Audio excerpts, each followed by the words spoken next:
nebaví. Vybrnit na ty nervy. Ne, nervy, já jsem vyčerpaný, dívej se, on přijde a mě trefí šlák, víš co to je?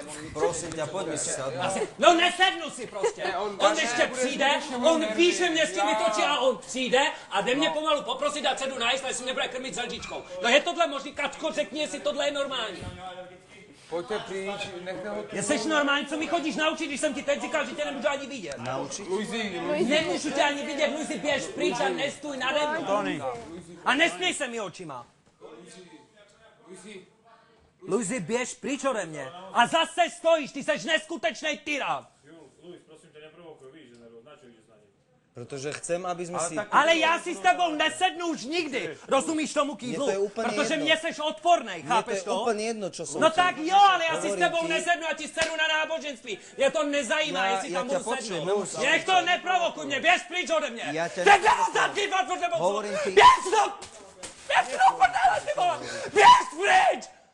To jsi chtěl vidět, nebo co? Kurva. Běž do prdele, ti říkám. Čo, nerozumieš, Luis, že máš ísť von? Normálně se, nech to, Choď von, ne? Choď von, ty baran, sprostý prieba. To nechaj, dostaneš se do neštěstí. A ja mám piči, to ja nešťastie, vypádim, lebo ťa zajebem, ty kokot. Tebe to robí radosť, keď človek z teba ideš do šale, ty debil, sprostý, priebaný arabský. Prosím tě, nevykaj, já si Ale to na nedám. tom- Takhle se to nedělá, teď si to postral. Mám to- A ona to čeká.